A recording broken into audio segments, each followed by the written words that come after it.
welcome to episode 49, 1 week away from episode 50. Can you believe that? No, it's almost been a full year already, Vince. Yeah, and next year will be our 1 year anniversary because we did miss 2 episodes this year. So 50th anniversary, 1 year.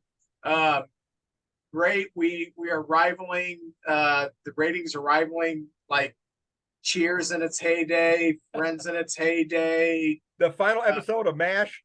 Yeah, the final nothing on us. So, but seriously, we do thank each and every one of you who have stayed with us for this first year.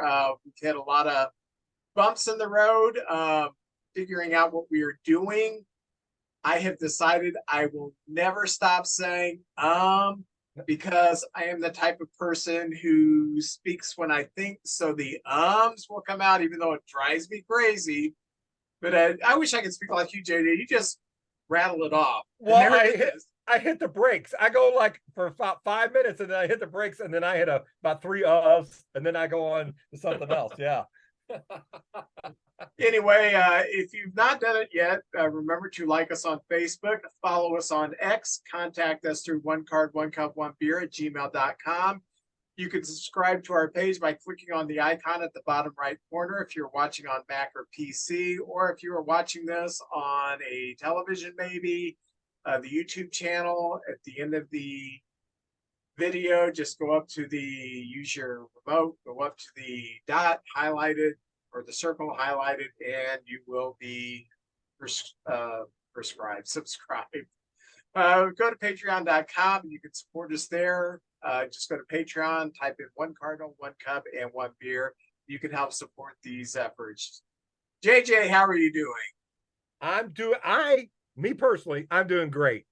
I love it, man. Baseball is in the final month of the stretch drive. The Cardinals are not in the pennant race. Makes me sad. I'm excited to hear your report on the Cubs. Yeah, but I'll get to it in a minute, but I did go to a game this week, and it's so much fun seeing the young players. I'll go over some of that here in a little bit too, but I'm enjoying all the possibilities of these different teams making it. I remember so many years that the Cardinals could just be within 5 games. With a month ago, we had a shot. Well, this year we're out of it. We'll hopefully get some good draft choices. They're still getting about 32 to 31,000 per game, which is pretty good for a team that's out of the race. I'm proud of that. I went to the game Sunday. And by the way, I'll draw your attention to the flag behind me. This is an awesome flag. It's got all the Cardinal history on it, the World Championships, the pennants, the great players, all the way down through the years, the nicknames, the Go Crazy Folks Go Crazy. The Heat is On. Everybody remembers that from 1985. That was our theme song. Then you get down even further, and it's like Wayno sings the national anthem, the All-Star game, and then all the different addresses for all the different ballparks we've had. I've actually love that. I would love to find a Cub one for you. But that was a neat giveaway Sunday at the Cardinal thing. I absolutely love that. I said, I'm going to put that on the thing. I'm going to find another one, and we'll have that as our next giveaway for our next contest we have. Right. I have a one of our listeners, Vince, sent me a message and had a brush with greatness. I'm going to tell his story, and then I'm going to ask if you've had any brushes with greatness. Ray Hartman, who's been on our roundtable, was up on the Tom Sawyer boat up by the arch. And this was during the middle of the week last week. And he went to the top of the boat, and there was a guy sitting up there with a Hawaiian shirt on. He had his hair tucked in his hat, and he had a goatee and sunglasses. And Ray goes, "Are you Josh Hader?" And he goes, "Yes, I am." And they high-fived, they talked for a minute, and then Ray went ahead and left. He said, "I didn't want to bother the guy. He was on his free time." But that's pretty cool. He ran into Josh Hader, and he wanted us to know about it. Have you had any brushes with greatness over the years? Just run into somebody that everybody would know? I've had a few weird ones. The only baseball-related one that I can think of was I was a kid, and as I've said before, I was named after famed Cub radio announcer Vince Lloyd. And me and my buddy Phil, we were at a Cardinal game. We're walking around the concourse of the old Busch Stadium, and I hear a voice, and I knew that voice, and I looked up, and it's Jack Brickhouse. Jack Brickhouse has announced, I think he still holds the record, announced the most broadcast baseball games in the history of baseball. Wow. It's well over 5,000. When he retired, he's since passed away. But as a kid, I would watch the games on WGN. And before Harry came on in '82, Jack Brickhouse was the voice of the Cubs from like the late 40s through when he retired. So I heard that voice and I look up and there is Jack Brickhouse. And it immediately came to my mind, go tell him that you are named after Vince Lloyd. I don't know if he would have said, hey, you need to come to the booth or something like that. But I am very introverted, which is why I stay in my basement all the time and watch baseball. And as a kid, it was compounded so much more. I could not work my nerve up to go tell Jack Brickhouse that I was named after one of his colleagues. But I've had that in baseball. Another one, this has nothing to do with baseball. I've met a few famous people in my life, but I was a kid of about 6 or 7, and my mom was a huge country and western fan. This is in the early 70s. They used to have these country western, nobody calls it country western anymore. This shows my age. They used to have these country western festivals in North County. And I had an aunt and uncle, the parents of my cousin Mark, who's been on the show. They were huge country western fans. They had autographed pictures all over their basement. They had country music stars at their house. My uncle was chief police of Alton for years, so he had some connections. So they went to Nashville all the time, and they knew a lot of these country western stars.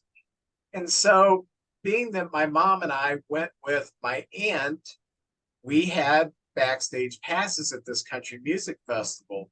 And I do remember I got David Allan Coe's autograph, and he seemed like he was 8 foot tall. There was a very popular country western singer in the early 70s named Barbara Fairchild. Got to talk to her. But what I remember most was Tanya Tucker was a teenager. She was like 16 at the time, and she was probably the hottest thing in country music, not just looks wise, but popularity wise. Delta Dawn.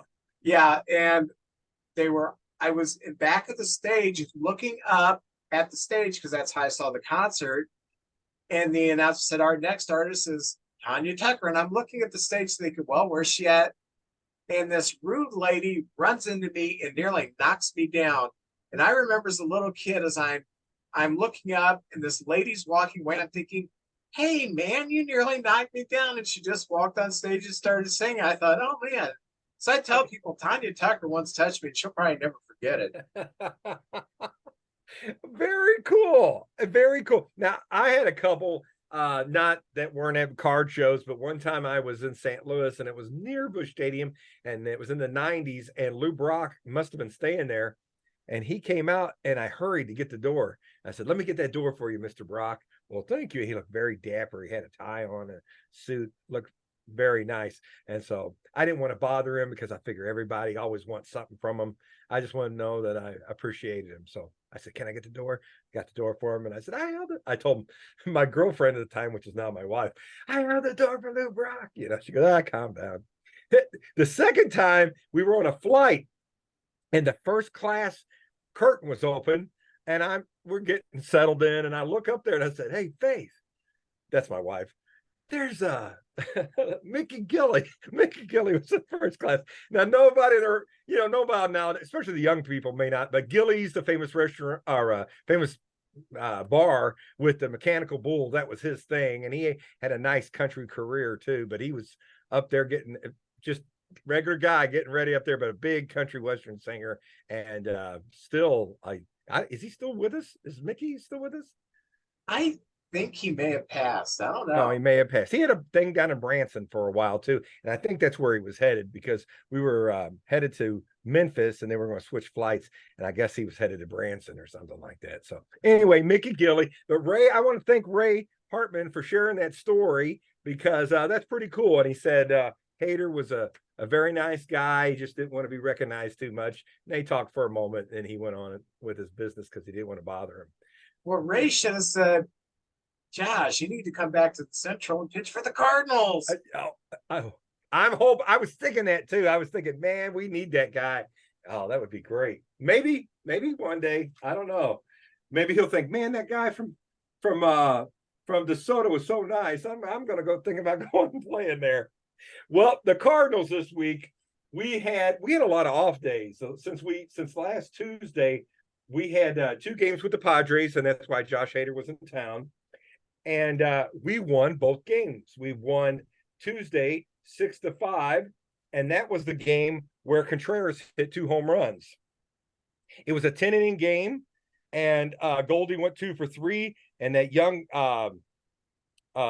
kid Richie Palacios had a good game, and he had a 2-strike bunt against Hader to move the runner in scoring position in the last inning to tie. I think it was in the ninth inning to tie the game up. So he got the bunt down with 2 strikes off a Hader, which is, I can't even imagine with that sweeping slider thing he's got. And 2 strikes, if you hit a foul ball, you're out. Yeah, so that was a big moment right there. And as Cardinal fans, don't have a lot to hang our hats on. So I was so happy with that. And it's a good day anytime you beat Josh Hader.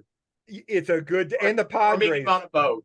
Yeah, I'm glad we beat the Padres because they were, again, at the beginning of the year, most experts picked them to be in the NL championship series. So they're not even sniffing the playoffs this year. And then Wednesday we won 5-4. And that was Edman had his second straight walk-off. He hit a home run in that game. Wynn got a big hit and stretched it to a double with 2 outs. And then with 2 outs, Edman hit the home run to win the thing 5-4. And we've had so many games we should have won. And our bullpen we've blown more games than anybody else in the league. So it's good to see that flipped against the other team. So Edman had 2 straight games where he got the walk-off hit, which was great. And our young phenom, the kid who's going to be their next big player, I believe, Jordan Walker, had his first 4-hit game, and he had his 12th home run of the season there. And he's coming along. He's hitting around 270, and as a rookie, of course, you want to see these guys do these 335 with 40 home runs. You want to see that, but he's coming along very nicely. And as the season is progressing, seems like he's getting better and better. He's not chasing that outside pitch, although sometimes it gets called against him, and then he has to expand his strike zone. But he's looking so good. I'm so excited about this young man. So then we had a 3-game series with the Pirates, and the Pirates are 4th place and we're 5th place. So this is the big battle here, right here. And the Pirates took it to us. They beat us 4-2 in 10 innings. It was a good game. Dakota Hudson went 7 innings with 1 earned run. It went 1-1 until the 10th inning, and they scored 3 runs in the 10th inning. So Dakota Hudson and the defense played terrific, and Contreras hit another home run in that game. Oh, by the way, the game that Contreras hit 2 home runs, his parents were there, and it's the first game they saw in person with him as a Cardinal. So that was nice. He had 2 home runs the day his family was there, and then he had another home run in this game, which we did lose 4-2 in 10 innings. Saturday, we lost 7-6, and all the runs we got were on home runs. O'Neill got his 8th. He just hasn't played a lot this year. Newbart got his 13th, and Walker hit another home run, making it his 13th as well. And the Pirates came from behind, and our bullpen blew another game. They got 2 runs in the top of the 9th. Drew Ohm, this young man we got in a trade, did not have a great 4.2 innings, 3 earned runs. He just, he didn't have a good start. And I did see that Saturday was our biggest attendance of the week, 38,000 on Saturday, which is good. We've been averaging about 31, 32 since we've fallen out of the race. So 38 was there that night. And Edman and Walker both go 2 for 3. And the final game we had this week was Sunday, which is the game I got to attend, where they gave away the flag back there. And I went because Waino was scheduled to pitch, and I was hoping to see him get 199. I still believe he can do it. He didn't pitch. But we did see history. Tommy Edman had 2 steals, and that was his steal 100th in his career. And I believe 128 is 25th all time on the Cardinal list for stolen bases all time. So if he plays another season with us and he keeps up around his average he gets, he might be in our top 25 stolen bases guys next year. And I always look at statistics like that. I love Tommy Edman. He's one of maybe I hate to say I don't hate to say it. I love the guy. He's maybe my favorite player on the team. I love Tommy Edman, and he's probably going to get traded for some pitching this year. That's probably what's going to happen. Zach Thompson, a guy that was in our bullpen, was sent to the minors to get stretched out. He came in and pitched a heck of a game, 7 innings and 3 runs. He's got a 3.91 ERA. That's not blown anyway, but that's solid. And Walker went 2 for 4 and hit another home run. And Vincent's hit 274 now, and this home run was a line shot. There was no arc to it. It was just a line shot, and the only thing stopping it was the back of the stadium. So he lit that thing up, and you got the fireworks going off. It's just good to see the kid. I'm really hyper on this kid. And anyway, 6-4, the Cardinals go 3-2 this week. Winning week. I'll take it. And I'm just going to throw a few more things out there, Vince. I was in the Cardinal store and I got a few little decorations for the back wall. A couple of guys, maybe get anything you got to say about him. About Mark Littell from Gideon, Missouri, a bullpen guy we traded Rabowski for. Remember him? I remember him as a Cardinal, but I most remember in that was the 76 playoffs where he gave up the home run to Chambliss. It's sad. He threw hard. And he was a pretty good pitcher, but that's kind of sad when you're remembered for something like that. I know, man. And he had a nice career. He wrote a couple books, and he's since passed away. This is one of my favorite Cardinals. This guy's a little controversial. I couldn't believe he's like one of those guys you get and you can't believe he's on your team. But Jack Clark, right there. Yeah, Jack Clark. And the thing I remember about Jack is they called our team a bunch of rabbits. We had just a bunch of punch and Judy hitters, guys that just slap the ball out there and run like the Dickens. But when Jack Clark showed up, things changed. I could sit in the outfield and close my eyes, and if Ozzie was up, I hear Tinker, Willie Tinker, Tommy Herr, but then it sounded like a shot going off when Jack Clark was swinging and batting practice. I was like, good Lord, things have changed now. And the other guy I got is a very we did a little profile on him earlier. I like the hat he's got on in this picture, but I got an 8x10 of Ray Lankford. Yes. So you Cardinal fans, if you ever go on a Saturday and you pay to go to the Hall of Fame, they have about a 3-hour signing. I know Scott Rowland's been there this year, and Tommy Herr, and players like that. So you go there, you get one item signed, and you get to go around the Hall of Fame too. So on Saturdays, and you can look on St. Louis Cardinal Hall of Fame and see who's going to be there on Saturdays. So Vince, that's my tale of woe with the Cardinals. I did see today that Tyler Motter got DFA'd. Yes, I saw that too. What? Who cares? But I was surprised. That sucker's 33 years old. He don't look it. I thought he was a kid. I did too. I thought he was like Donovan. They both had the long hair, and I did not know that. They let him go earlier and nobody picked him up, and we picked him back up, and he came back up and filled the spot when we had injuries. So he might end up back with us or something, Vince. I don't know. Well, he's very light hitter. He's approaching his mid-30s. I think his career may be over. Yeah. Maybe. So. Well, in Cub news this week, I will start off by saying when we expanded the roster, we brought in Shane Green.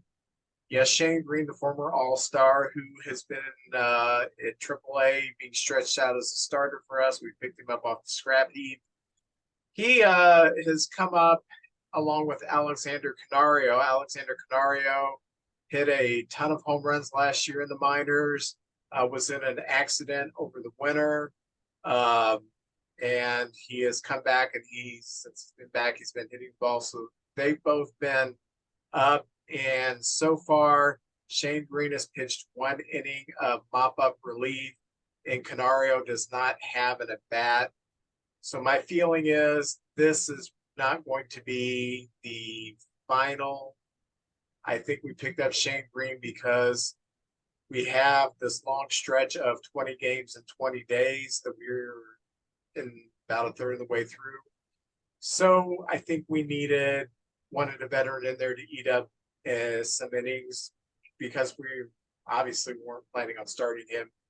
Canario, I think it was just a, hey, we appreciate it. We don't need anybody really right now. So I think they're probably going to go within a week a different direction for the expanded roster call up. But I would like to see Canario at least get it at bat.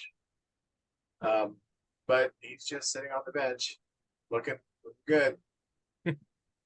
Good news, Marcus Stroman has been in Arizona throwing off of a mound. And we had no idea how long this injury was going to heal because it's not a baseball injury. He fractured the cartilage in his rib cage.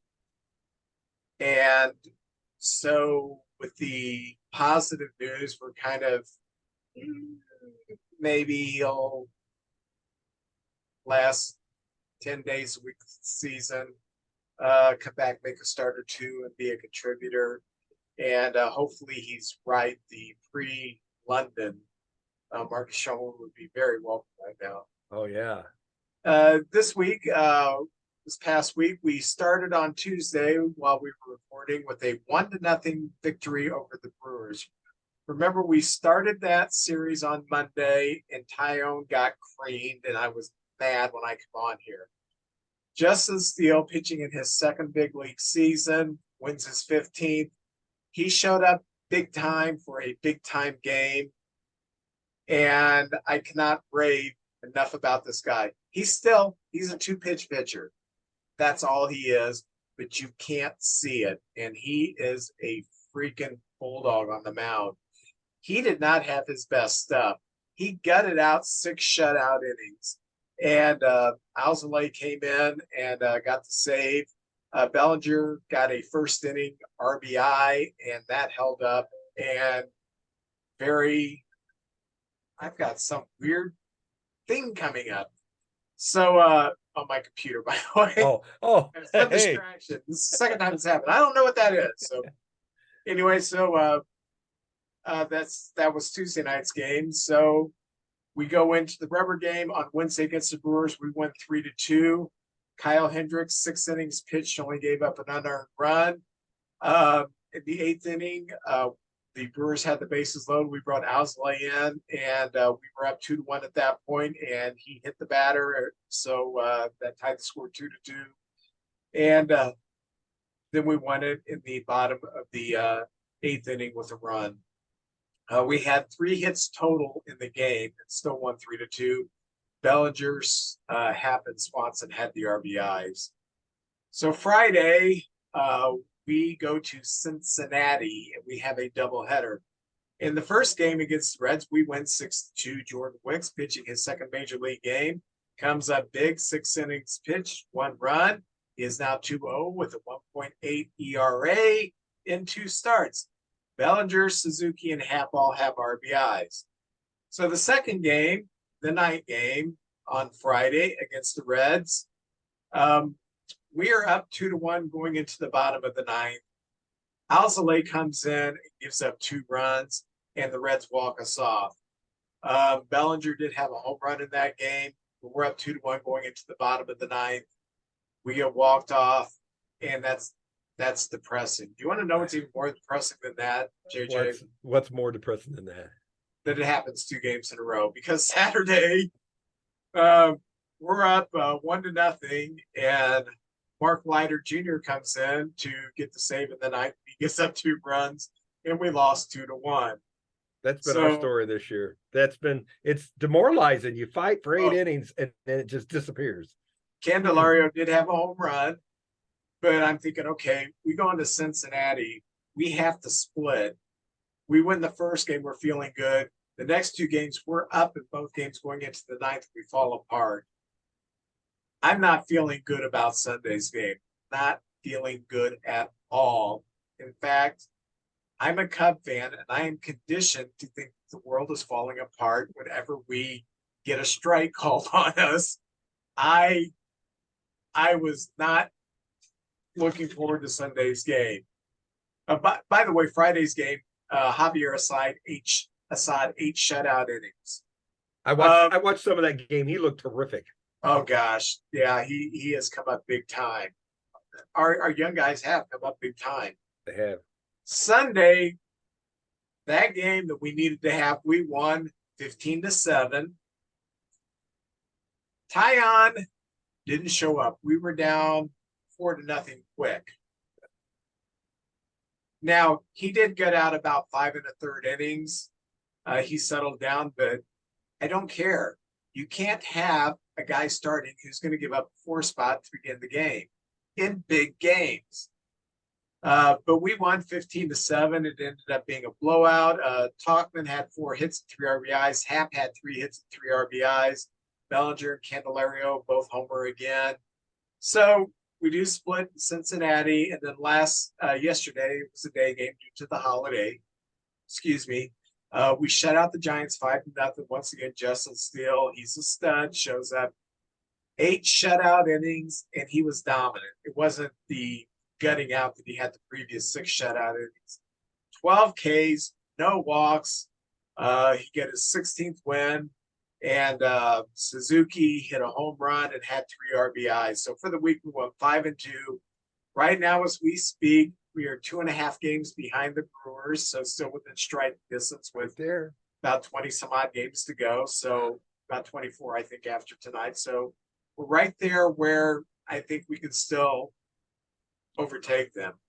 The good thing is that we are in second place in the wild card race, and we are 2.5 up on the third place team, which I think is Cincinnati or Miami or somebody else. Maybe Arizona, maybe, I don't know. Could be. So we had a 5-2 week. We're in good shape. We still have to play Colorado. We have to finish this off with the Giants, and we play Arizona. But we have I think we may have all of our games with Colorado left. But I know we got Pittsburgh again. I watched that Monday game, Vince, and I actually said it was on. I said, you know what? I'm going to watch this game. I know Vince is watching it. And that Steele kid has put himself in a position. He's been just dynamite for y'all, but he's got a shot at the Cy Young. He's up in every category, and he's like put the team on his back, and he shows up every time and gives you everything he's got. And that crowd, it was like a playoff atmosphere.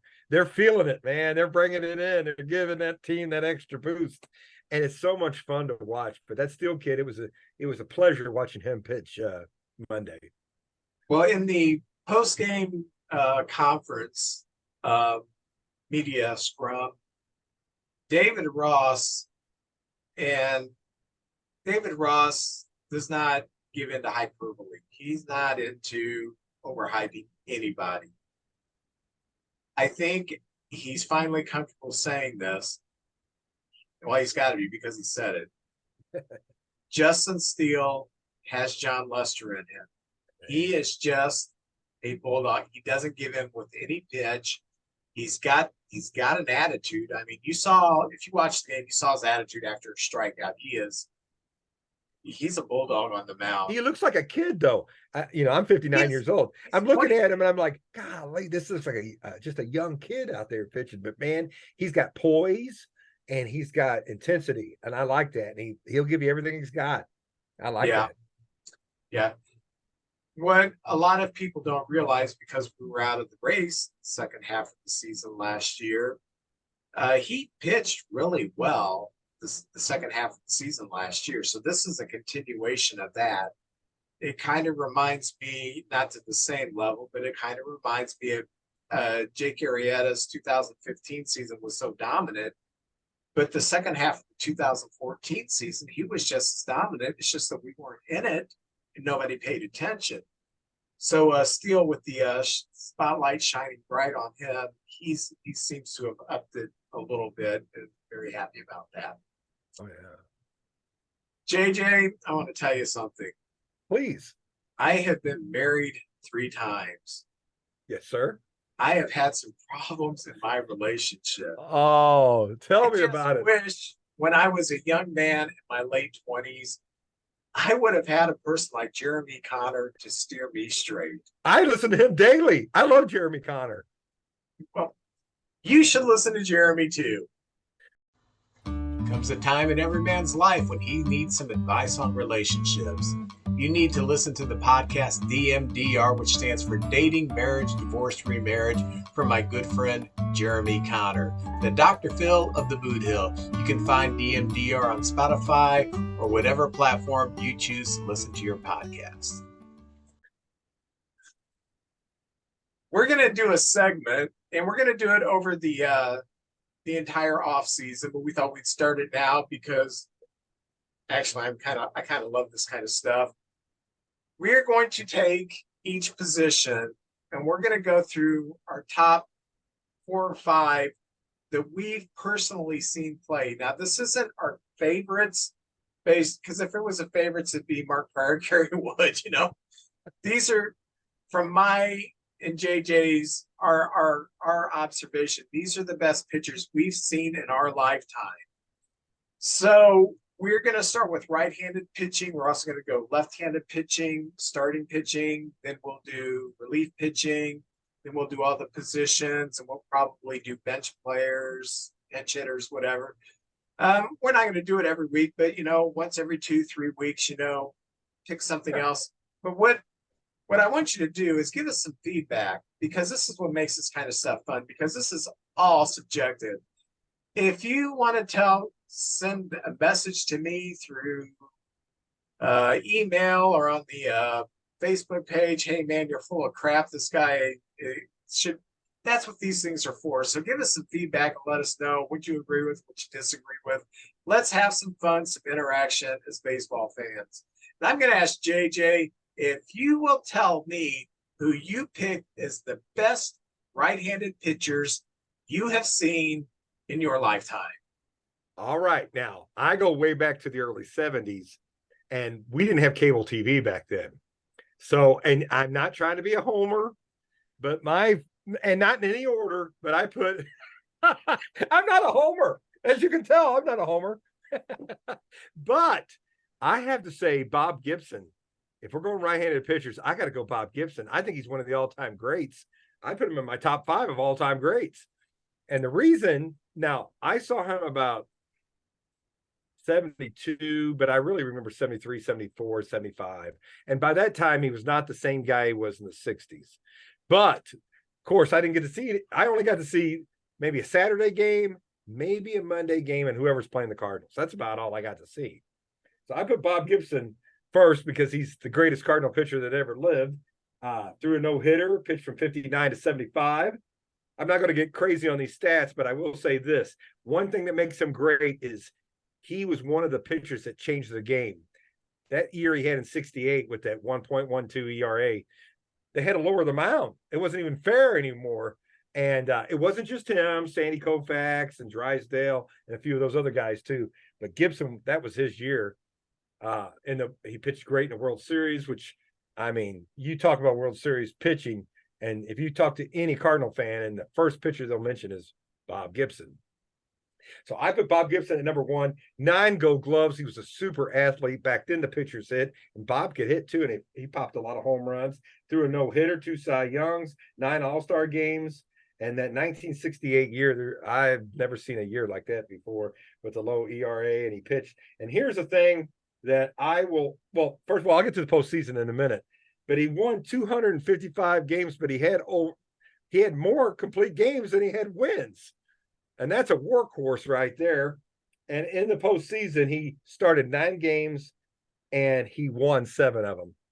And I know the Cub fans and the Pirate fans and the Met fans, Bob Gibson, but I'm telling you what, if you guys aren't for sure, go back, look at some of the stats, watch the highlights from the World Series, and he was Mr. Intimidation, and he did not like the other team.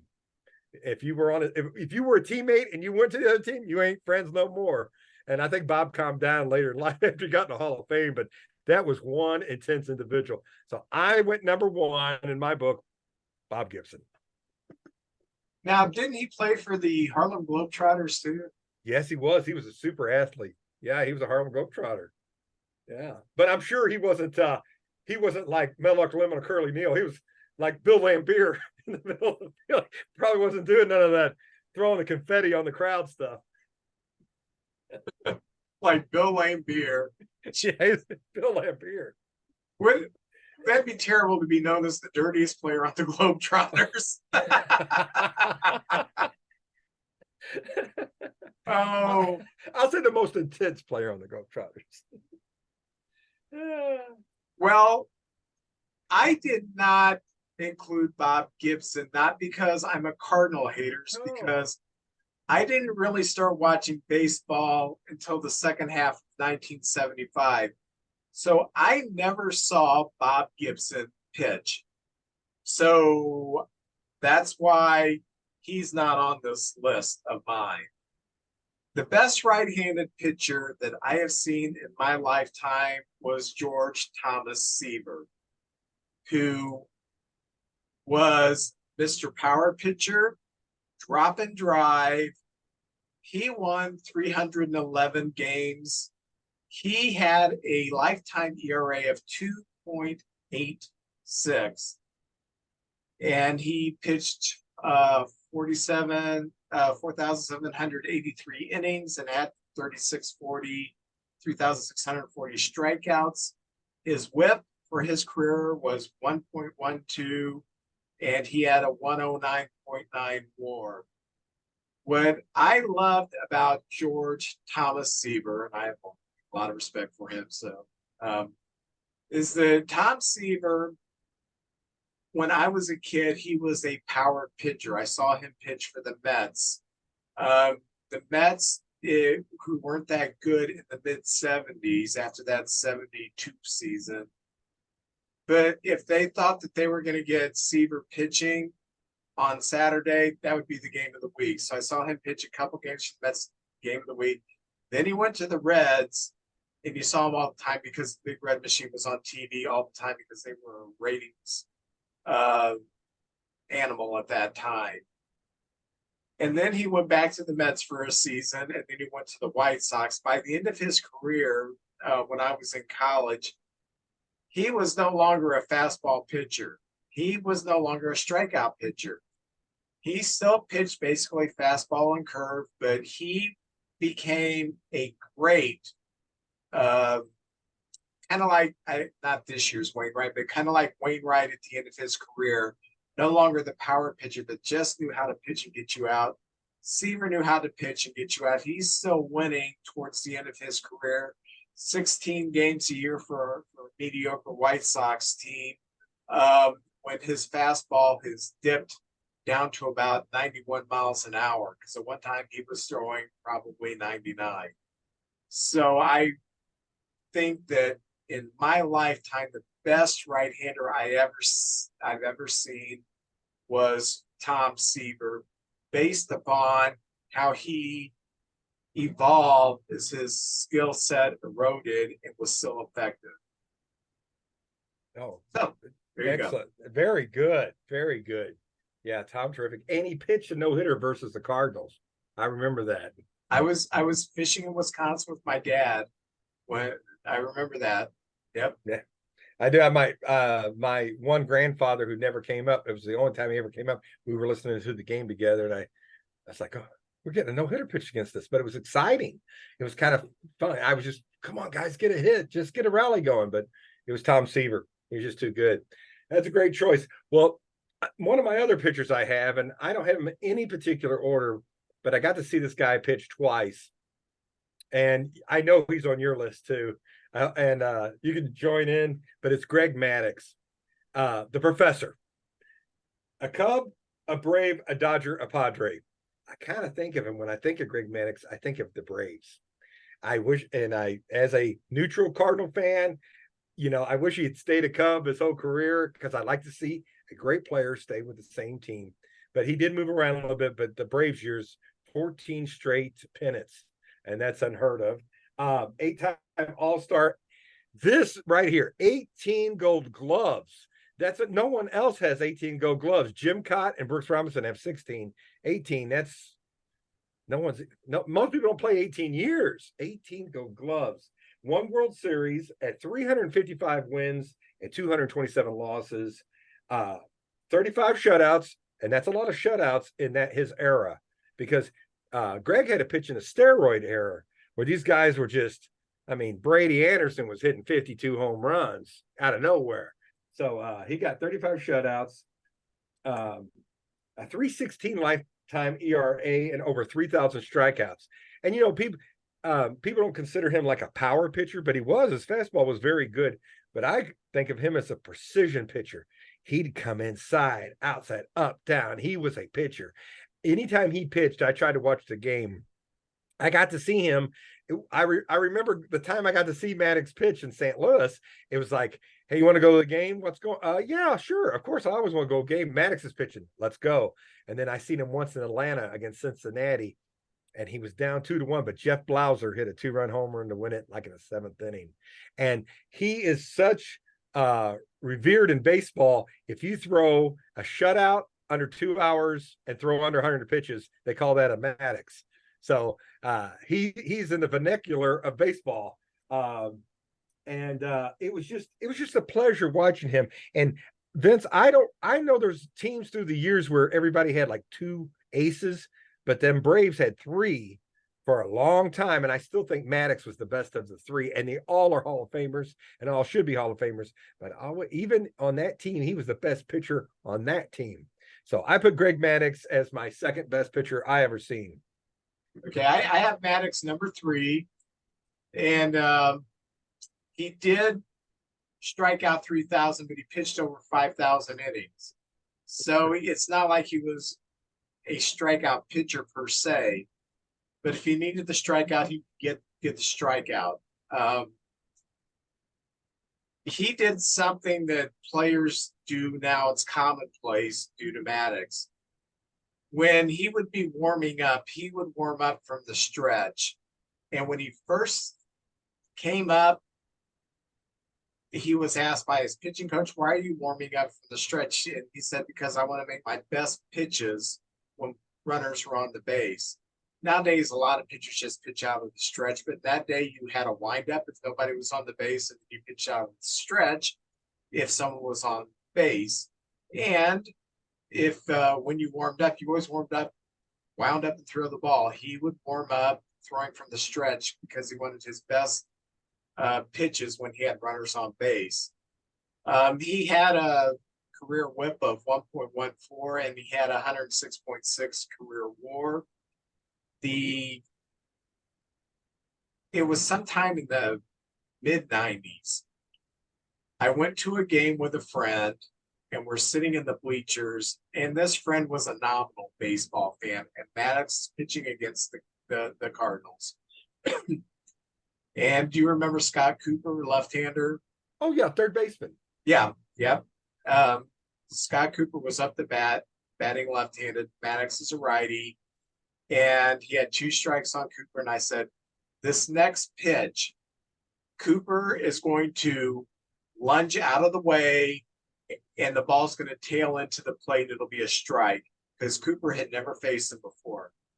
I'm not a prophet. I've just seen this so many times with Maddox. That 2-strike pitch was coming straight for his ding dong. And boy, he goes out of the way, and it just tailed over the inside corner, strike 3. He had that kind of control. I read a statistic somewhere. He had like 300 career 3-0 counts, and like 180 of those were intentional walks. Just unbelievable control. And I'm still mad at Larry Himes for not signing him, but we went through that. Oh, yes. And I have friends that aren't Maddox fans because they said, well, he gets that pitch off the plate. But but he earned it. He would keep hitting that corner, and he'd get a strike, and he found out where that strike would be called, and he kept moving it out. Well, by the seventh inning, that ball might be that far outside, but he worked it and got that umpire to call it, and he just kept moving it out further and further. I thought he was genius. So I have a lot of friends that hate when you're good, people are going to hate you.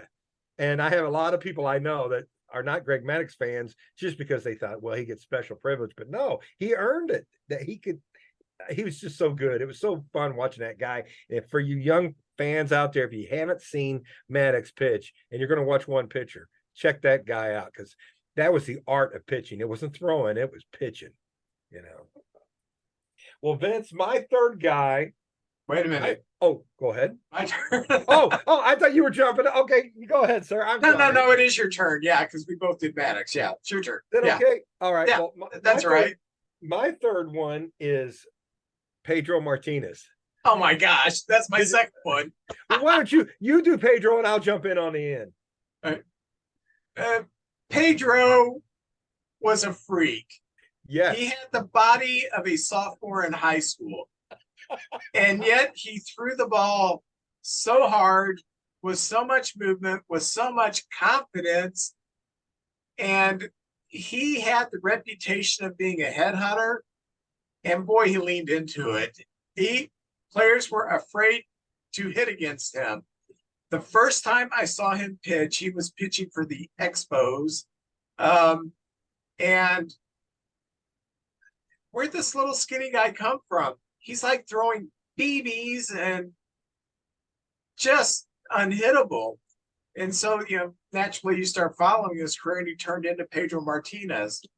He only won 219 games, but he only lost 100. So he didn't have the length. For example, Maddux threw 5,008 innings. Pedro only threw 2,827 innings. But he threw those innings to a tune of a 2.93 ERA, 3,154 strikeouts. He has a career whip of 1.05 and a WAR of 83.9. It's a shame that for a while that's the guy that beat up Don Zimmer, 80-year-old Don Zimmer. And that kind of I don't know, made him kind of like a butt of a joke. But you take away that, the guy was a heck of a pitcher. And I do like to listen to him during a pregame show, give his insight, because you realize it wasn't just his talent. The guy is very smart when it comes to pitching. He knew going into the game what the hitter's weaknesses were. He would match that up with his stuff. That's what made him so dominant. If a hitter was a good fastball hitter, he wasn't throwing the fastball over the plate. He'd throw it off the plate, and then a breaking ball, polish him off that way. Just a fantastic pitcher, and I've got him number 2. You've got him number 3. Very good. Right. Let me hear your perspective on it. Sure. There was about a 2-year stretch where my favorite pitcher was Ramon Martinez. And Ramon was a fantastic pitcher. Anytime he'd come to town, I'd try to go to the games and watch him pitch. There was a baseball card of him and his brother, and his brother was I don't know if he was positioned further back, but he was so small. Like you said, he had the body of a sophomore in high school. And I was like, well, who's this kid? And he came up with the Expos, and the Expos was a fun team to watch. I liked Philippe Alou, their coach.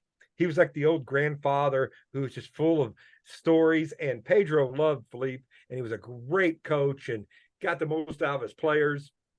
And I loved watching him play. And there was like a 5-year stretch where I thought Pedro was the best pitcher in baseball. He went to the Boston Red Sox, and I just thought, man, the Red Sox just don't have the firepower that the Yankees had at that time. It seemed like he always had to be matched up against their ace. And but his post-game interviews were something of legends. He's quite the character. There would be times, I remember they had him duct tape to a pillar in the dugout where he couldn't move, and they had tape over his mouth so he couldn't talk. and because he was such a wild man and talking and just going, having a good time. He'd be a great guy to have on the team. And then, of course, you mentioned it, the Don Zimmerman thing, where I remember watching that game going, what the heck is going on? They were throwing at each other and temperatures were rising. And of course, it's the Yankees and the Red Sox, another chapter in their rivalry. But then the Don Zimmer play and him like, what the heck? And I didn't blame him for that because Zimmer did run at him. But what could you do? Yeah, what can you do? You can't hit the guy. I mean, he's an old fella. He just sort of threw him to the side. And and I love Don Zimmer too. I think Bill Lee used to call him the hamster or something because he had big old cheeks and all that. But Pedro, what a player. And like you said, he's got a second life in baseball now as a commentator, and he is so much fun.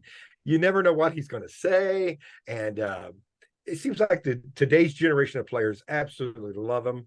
And he's just a great guy to have around. And at the All-Star the Hall of Fame inductions, he's always there. So man, I got so many great memories of him. I never actually got to see him pitch in person, though. It was always on TV that I got to see him pitch. So that's my number 3, Pedro Martinez. You want to go? Oh, well, I got a feeling it's going to be, we'll have both of this guy on our list too. My 4th guy is the Rocket, Roger Clemens. No? Well, I don't have him in my top 5. There's some controversy, of course, with Roger Clemens, with all the, with his career. But there was a time in baseball too. He was one of those guys I thought was the absolute best. I got a ton of his rookie cards because I just was a big fan of the Red Sox and him.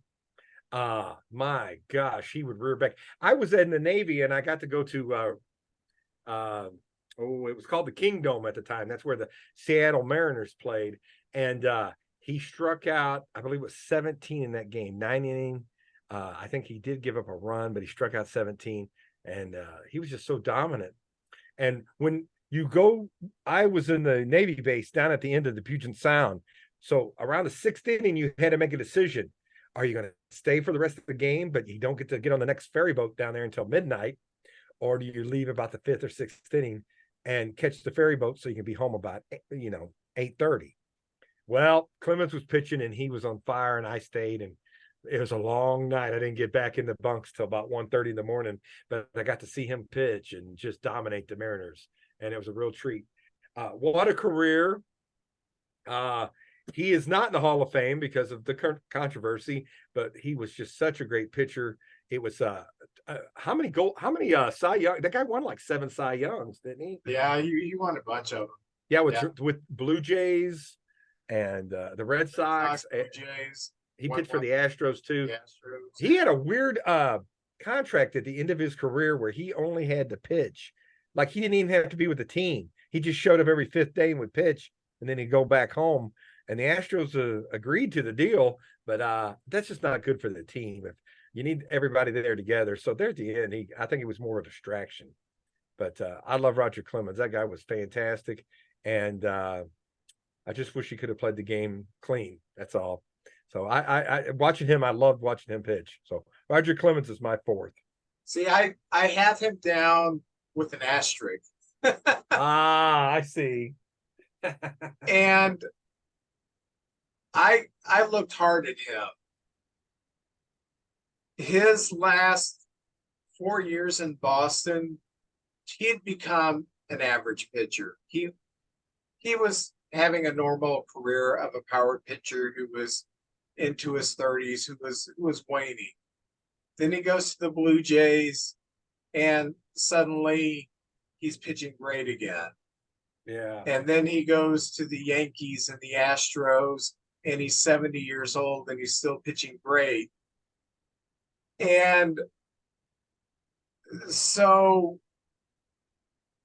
I'm not sure how great he would have been, number one, but my bias is probably, and this is supposed to be a bias, but I do have a bias because of the things you said, being a prima donna and having the contract where he only had to come in on days that he pitched. That's A distraction. by the personal things that we now know, Oh yeah. he's a garbage human being. So I thought, I'm not going to put him on my top 5. Um, I do have him down with the asterisk because I thought if you had him on here, I wanted to discuss him and kind of say why I kept him off my top 5. If he was so much more dominant that I couldn't, but I think if I take away the steroids, the 5 that I have would have been better, had better long-term careers than him. So that's kind of how I thought about it. So my next one I thought you would have in your top 3 or 4 is Nolan Ryan. I have him. He's the next guy. Okay. Ryan, when it comes to a 1-loss record, which meant a lot in his day, he's barely above a 500 pitcher. 324 wins, 292 losses. His ERA is 3.12 for his career. He pitched 5,386 innings, and he struck out 5,714 batters. He has a career whip of 1.25. A lot of that was due to the fact that he walked a lot of batters. In his career, he pitched 20, how many years? 24s? He pitched 27 years, Vince. 27. Yeah, the reason I don't have him higher than 4th is because in 27 years, his career WAR is 81.3. So I'm not quite as dominant as Pedro, not quite as dominant as Maddox, and not nearly as dominant as Seaver. And I don't know about Gibson's career WAR because I just didn't see him pitch. But Ryan, what more can we say about him? He played the game right. He was into fitness before anybody was into fitness. And he kept his legs in shape because he knew that that's where his power was generated. And late in his career, he went to Texas, and I saw him pitch for the Astros at Busch Stadium when he was basically in his prime. But late in his career, I got to go see him pitch against the Royals when he was with the Rangers. And I think it was like 7 innings, 1 run, and about 12 strikeouts. And I thought, golly, gee, I saw this guy pitch years ago when I was a kid, and he still is dominant. There's nobody left pitching at this time from that era except this guy, and he's still striking out double digits. Just a tremendous pitcher. Your thoughts on Mr. Ryan? 46. He was still a fantastic pitcher at the age of 46. Now, his last season, the season he got hurt, he went 5-5. But his career spanned so long, he was on the 69 Miracle Mets. He was in the bullpen. He was a 19-year-old kid in that bullpen that had Tom Seaver and all those great players that upset the Orioles. I believe that's who they played in 69. But what a career. And somewhere in his career, he developed a curveball. And I remember watching a game where they only got 1 hit, and it was Dave Winfield, and it went off the end of the bat and just kind of spun out there, and he legged it out at first. So the only hit didn't even make it to the mound. I never seen anybody so dominant. The reason I have him at 5 is he was on that 69 Met team, but he doesn't have hardly any postseason experience. What a pitcher, though. He was more of an attraction. It was more like Bo Jackson or come look at this guy. You won't believe what this guy can do. Look at this arm. Look how he throws. Look how far he hits the ball. Nolan Ryan, it was almost the strikeout to me is like the slam dunk from basketball. It's just overpowering. And these guys, some of the greatest of all time. Ricky Henderson, who is his own hype man, said it was an honor to be Nolan Ryan's, I think it was 5,000 strikeout. He was honored that I was the 5,000th guy that he struck out. Of course, Ricky ain't giving nothing, and Nolan didn't give any crap. And of course, we talk about Ramon. We were talking about Pedro Martinez and Don Zimmer. Well, you can't mention Nolan Ryan without Robin Ventura. And poor Robin Ventura, nice career. He was a manager, but he'll go down forever as Nolan Ryan's punching bag. So I love Nolan. He did, and like you said, he did it the right way. A lot of times after the game, the people would want to talk to him, and he would ride his bicycle. Sometimes I think half an hour, one of the stationary bikes to build those legs up. And golly, he was just a great example for kids and anybody who wanted to do it the right way. He was a quiet guy. He's a rancher. Of course, he don't have to work. He's Nolan Ryan, but that guy goes out and still works and works the ranch. So I just always think of him as more of like an attraction, because I don't think he was the pitcher Greg Maddux was, but he was the most overpowering, dominant, intimidating pitcher for that long a time that I've ever seen in my life. So that's what I got to say about Nolan Ryan. Is it my turn for my fifth pitcher? Yes, sir. Okay. My fifth pitcher is Max Scherzer. Ooh, as we stand today, 213 wins, 107 losses, a career ERA of 3.13. He has pitched in 2,826 innings, so he's going to hit 3,000 innings, and in this day and age, that's a lot. 3,361 strikeouts. Of course, these are all he's still active. Career WHIP of 1.08 and career WAR of 75.2. Max Scherzer is not there. Okay, his own man. I get it. A lot of us aren't there. That's He's right. definitely not there. He does not like to lose in anything. He throws fits. He's a child, but man, he channels that kind of competitive as the child you don't want to lose. Reminds me of my daughter Rebecca growing up. You know, had to win at everything. He's still that way, and he channels all that anger and rage he gets into pitching. And I love it when he pitches, you can hear him grunt. I mean, he is putting everything into every pitch. And I remember when he was pitching with the Tigers and he had his first great season. And there was an article that I read that this guy won't sustain it because he doesn't have the makeup of an athlete. He was looked at as this, you know, weird guy that, you know, the D-backs didn't know what to do with. Tigers had issues with. Every team's had issues with him, but they've learned how to live with him. But man, he has just become the best pitcher that I have seen in the 2000s. I will say in the 2010s. Just a dominant pitcher, competitiveness. I wouldn't want to play him in Space Invaders because he'd probably tear things down if he lost. But man, if I had one game to win, I want that guy on the mound. And I don't care if he throws a fit. I don't care what he does with his personal life. I mean, I care doing something illegal, but he doesn't seem to be. He just has all kinds of rage, competitive rage that he channels into pitching. And that's why I have him at number 5. Well, that's a good one. He's got those two-toned eyes too, and it just looks like something's going on out there, you know, with those. He's got those two-colored eyes, and even his bobblehead, which I'm a bobblehead guy, it had the two-tone eyes on there. I love it. There's a YouTube video on him that's quite popular, and looks at his history.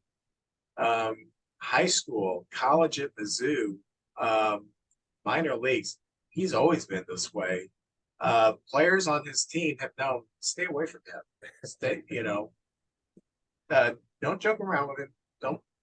Don't give him a hot foot. Don't do the little bubble on the hat. Leave him alone. So we were hoping he'd come because I wished he grew up a Cardinal fan and he went to Mizzou. There was always a hope he would come here and play, but we're cheap. He didn't come here.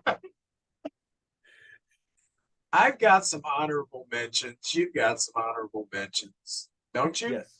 Okay, Yeah. who are your I went old school though. These are players that are right-handers that played way before my time, and I just wanted to kind of bring proper respect to these old right-handers that were top notch. And can I mention them? I'm just going to mention the names, if that's sure? okay. Uh, I think maybe the best right-handed pitcher ever was Big Train Walter Johnson, and he had the first amazing fastball. They say there's only three fastballs that were just like next level, and it was Walter Johnson, Bob Feller, and Nolan Ryan were the three. And at the time, he had the fastest fastball anybody had ever seen. So Walter Johnson, I that guy, I anything I can learn on him, I do. I've read books and articles about him. Love that guy. Another guy is Cy Young. Cy Young was Mr. Durability. He pitched in the four-man rotations. Today these guys are getting hurt all the time. I think he pitched hurt all the time, but he had over 500 wins. And I think the next guy behind him is 100 wins behind him. And that was a tough game. I mean, that was people threw inside. All these guys are trying to take your jobs. Nobody wanted to go work in the mines. So it was just these guys were just a rougher group of men back in those days. Bob Feller. And Bob Feller missed 4 years to World War II. He was the first baseball player that went into the military. So Bob Feller, I got so much respect for him. And there's a video of him throwing his pitch over 100 miles an hour and a motorcycle going at 100, and his baseball breaks the paper before the motorcycle rider. I always think of Bob Feller with that one. And then the last guy, well, there's two more. I got Christy Matheson, a great New York Giant player who played for a long, long time with 373 wins and 188 losses. That's pretty impressive. And the last guy is Satchel Paige, who a lot of his statistics, he didn't make it to the big leagues until he was late in his 40s, and he had a nice 3 or 4 years in the big leagues. And I hear the reason he had to play longer is people would bunt against him, and he wasn't able to come and field the bunts in time because he was over a 50-year-old man at that time, but played the Negro leagues, considered the greatest pitcher of all time in the Negro leagues, and probably one of the greatest pitchers, period. And so I just wanted to honor those older players who are right-handers who changed the game. And that's my guys right there. I wanted to honorable mention. I stuck with just people that I've seen pitch. So I've got of course I've already talked about Clemens as an honorable mention, and we'll get into that again. I also have Jim Palmer on here. He was my first one out. Yes. Palmer was a great pitcher for those Baltimore Orioles team from the 60s into the 80s, and class gentleman, great announcer, threw a high fastball and a curveball.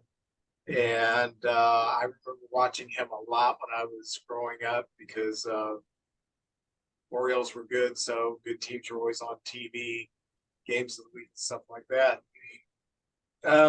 I also have another, my last two on here for honorable mention are contemporaries, Justin Verlander, who I think is just an excellent pitcher, one of the best that I've ever seen. Doesn't quite crack my top five, but he's certainly one that comes to mind.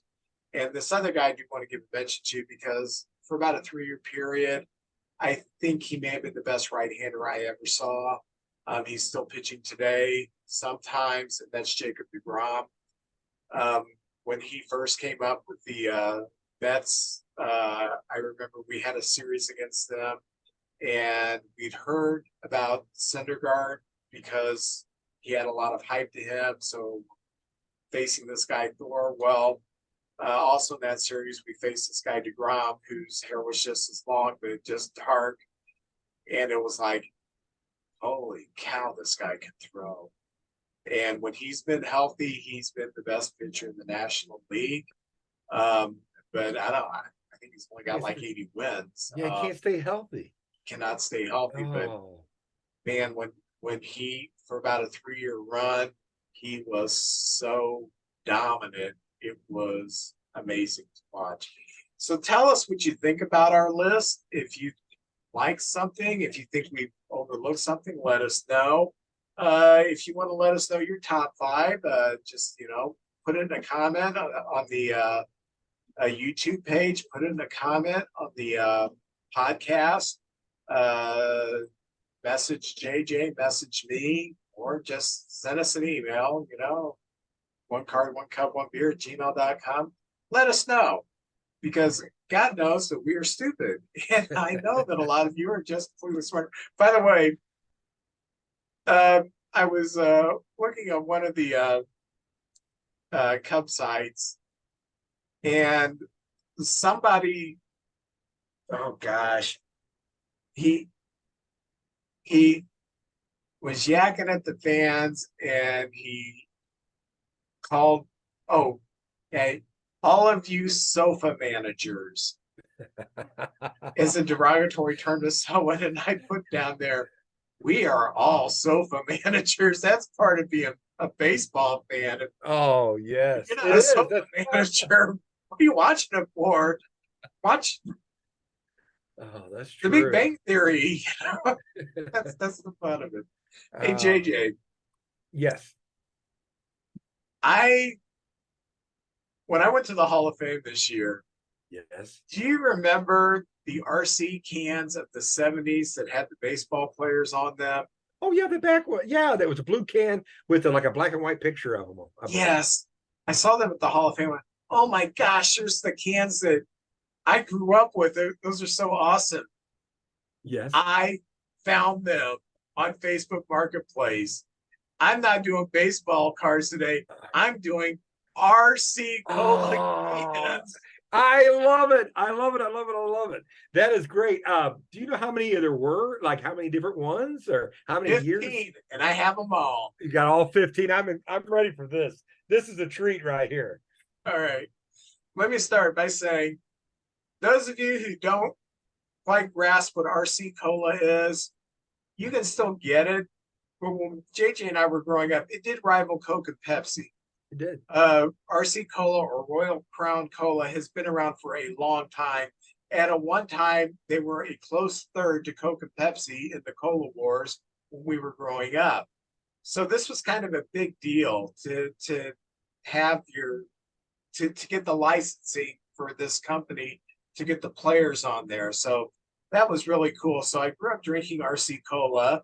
And then when the baseball players came out, it's when I was first a baseball fan. I was really excited. So I would get them, but I wasn't savvy enough to collect them. I would just drink the cola. Look, I'm drinking Joe Morgan, and then I'd throw it out. It was like, so I had almost forgot about it. Then when Max and I went to the Hall of Fame this year, they had them in the Hall of Fame. So I found them on Facebook Marketplace, and there was a lady in Festus who had them, and I had to get 6 of the 1995 Rams Coke cans because her father collected these, and she said she was the type of person who couldn't throw out anything. I told her I just want the baseball can. She said, "Nah, please take the other 6 too. I can't throw them out, because my father's passed away. I just can't do it." She said, "I don't care what you do." So when I went to go pick them up, pick up the cans, I said, "Are you sure that you want me to take the Rams can?" She said, "Yeah." And her husband said, "Yeah, you can use it for target practice. I don't care." But anyway, so I had to get that. So I got these local fests, and I'm so excited. So can we go ahead and do these first? You know what? Let me do my cards first. You got to eat your vegetables before you get dessert, ladies and gentlemen. So I'm going to do that. And again, it's the last pack of Alton Ginter cards. So who knows? We might get Charles Nelson Riley. We might get Father McCahey in here. I don't know who we're getting. So batten down the hatches. Oh, I like this card. DJ LeMahieu. There he is. Not a happy camper. The Yankees have not had a good year. Look at that face right there. I don't know who that is. I will get to him in a minute. This is Brewers, and I do not know this kid. Luis Urias, right there. Yeah, who's he with now? I'm not sure. This was last year's too. Oh. Oh, the old timer here. While you're looking, if I saw you pick up that thing here, Yeah, here's that's one. bothering me. Where's Luis Reyes now? Vince, you mentioned this player last week when we had the trivia contest. Uh, Max, who is incredible with the trivia. The bonus was this board where you had to name a player that played for one team and another team. This was one of your players you picked, and I forgot he was a New York Met. Mike Piazza. Yes. There's Mike Piazza. Yeah, He man. he I remember he played one game for the Marlins. He got traded from the Dodgers to the Marlins. The next day, they traded him to the Mets, and he had one at bat for the Marlins. And it was he pinch hit at Busch Stadium, and I was at that game. That's the only reason why I remembered he played for the Marlins. Look at it. Vince is, by the way, beating me in trivia 3-2. But I am happy to say that none of our listeners have beaten us yet. So we're 3-2 right here. But Mike Piazza also maybe the most handsome baseball player ever. Him and Mickey Mantle. I don't know if I can even mention it, but he married a model. Let's just say she's a model for a magazine, a men's magazine. But that's all I'm going to say. That's all I'm going to say. Very handsome fellow there. And who is this here? Oh my gosh, it's a miniature card, and I believe he's with the Indians here. It's Richie, the kid that's with the Cardinals that plays center field now, Palacios. Palacio. Yeah, we Yes. got him for cash considerations. Well, I got a miniature card of him. I'm very happy with that.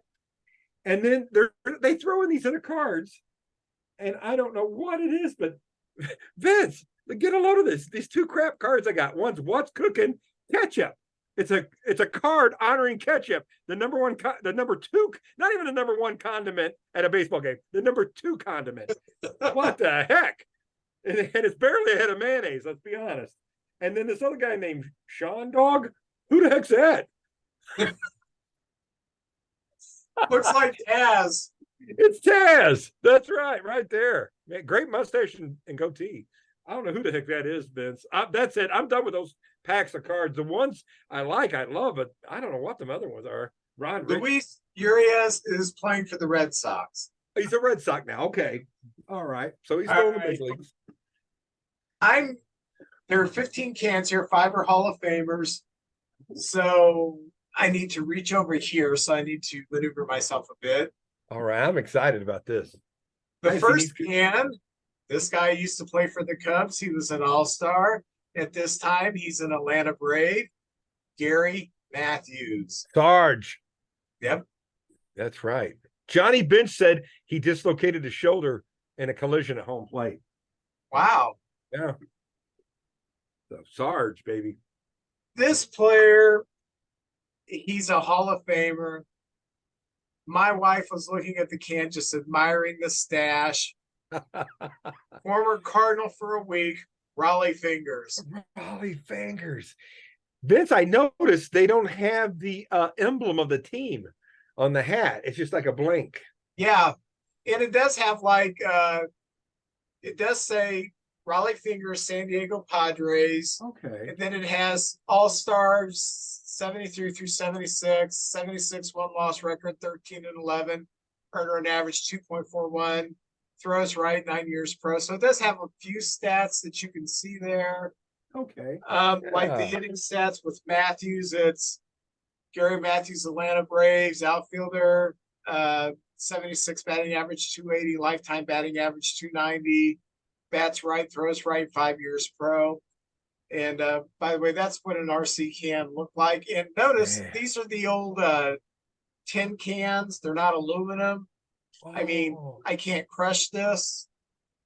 Yeah. JJ could because he's a manly man, but can't. There are 2 Cardinals in this set. Ooh, hey, all right. All right, you can guess the first one pretty easy. From 1976, who do you think? Lou Brock? Lou Brock. Hey, guess who the second one is? 76.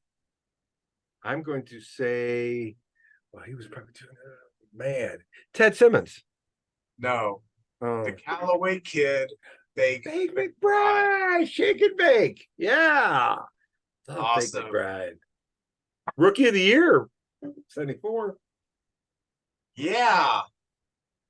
We have another Hall of Famer, Little Joe Morgan. Oh, Yeah, the yeah. chicken wing. Yeah. MVP, one of the great Big Red Machine guys.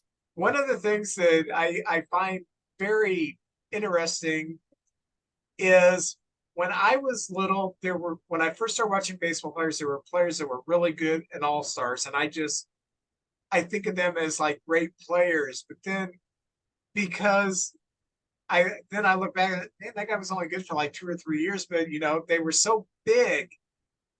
When I was a kid, I thought they were just like great players. And this is one of those guys, Dave Cash for the Montreal Expos, Dave Cash. who Fast. played a lot of his career, was an all-star for the Pirates. And I thought that he was a great player and had this long career. And then he kind of went downhill like in the 77 season, was like kind of a It normal was player. kind of, But I like Dave Cash growing up. I did too. He played with the Phillies too, I believe. He played with I Pirates. know when he was with the Pirates, uh, they traded him to the Expos. And did he go to the Phillies after that? I don't remember. We have our one and only Cub, Oh, 1976. Rick Monday, his last year with the Cubs. Rick Monday. Love him. Hit 32 home runs that year. Then we traded him to the Dodgers. Um, little known trivia fact about Rick Monday. Well, not little known. I think a lot of people know, but Rick Monday in the very first Major League Baseball draft was the very first #1 draft pick. Oh, you know what? I didn't remember that. Uh, Very good. Rick Monday. this is a guy that I've always wondered why he didn't get more Hall of Fame consideration. Maybe it's his defense, but he certainly has the numbers to stack up against other Hall of Fame players. Uh, Rusty Staub Oh, playing yes. for the Tigers at this time. Played for the Mets, the Expos, the Tigers. Then I think he went back to the Mets. Um, hey, his lifetime batting average at this time was 299. I know he had close to 3,000 hits. Thinking, hey, he's a great player. I Why kind of did you? remember him as a pinch hitter deluxe. And up there in Montreal, they had a French name for him, like Le Grand Orange. Ron Orange, yes. That's it. That's it. Yes. Yes. This player went on to become a very good manager for the Cleveland Indians, the human rain delay, Mike Hargrove. He couldn't play in today's game unless he sped it up. Oh, yeah. No. I witnessed this guy get hit in the face with a pitch from Roy Thomas. Ooh. He was never quite the same. Ellis Valentine. Oh, he was so good. They had a great outfield back then. Warren Yeah, Cromartie, Andre Dawson, and Ellis Valentine. and Ellis Valentine. Yes. And here's a guy that earlier in the year, one of our first podcasts, you said should be in the Hall of Fame. And I agree. You had a very compelling argument. Al Oliver. The great Al Oliver. That dude did nothing but hit. Oh, yeah. He killed the Cardinals. He killed us. This guy killed the Cubs. Oh, Hall of okay. Famer Mike Schmidt. Oh, yes. Michael Jack Schmidt. There's the man. Oh, yeah.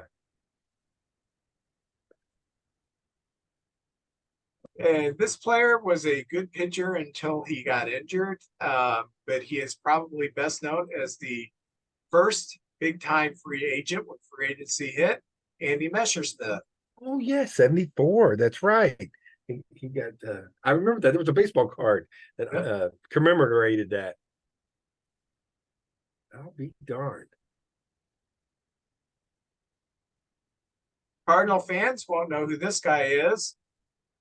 Ah, the base burglar. Yes. Oh, well, yeah, he was a In an alternate universe, he made his name for the Cubs. Boo Brock.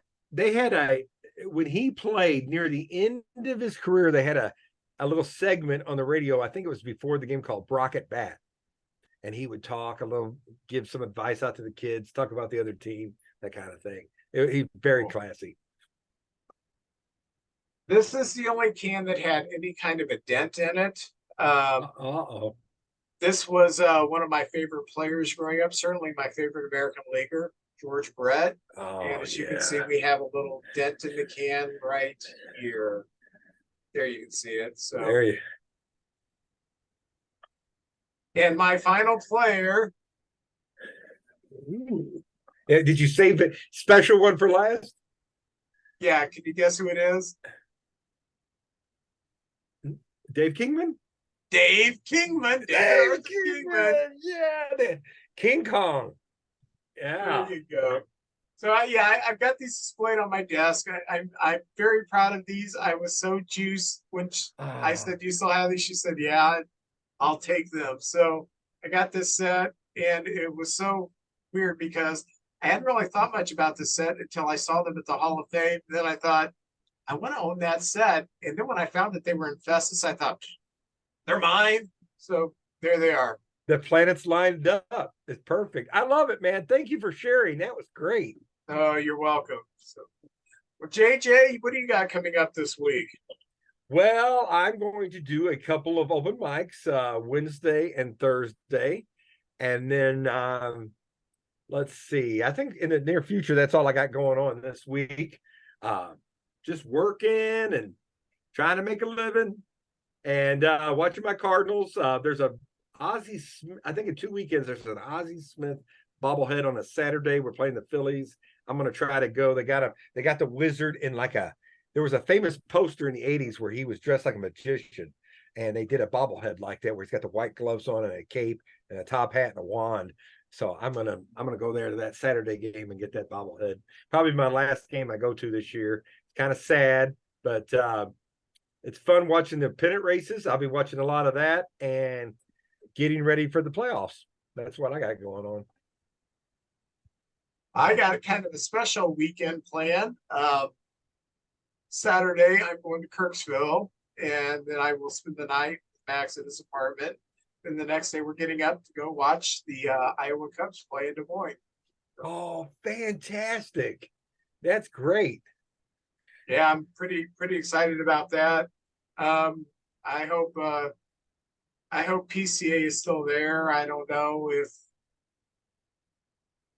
who's going to be there, but yeah, it'd be kind of fun. I'm pretty sure Mervis will be there, and see, hopefully Ben Brown. So be cool. Take some good video. I'll take some video because that's what I do. So Yes, sir. I have a blast. That's gonna be fun. all right. Well, JJ, you have a good one, You too, Vince. and I will see you next week. All right.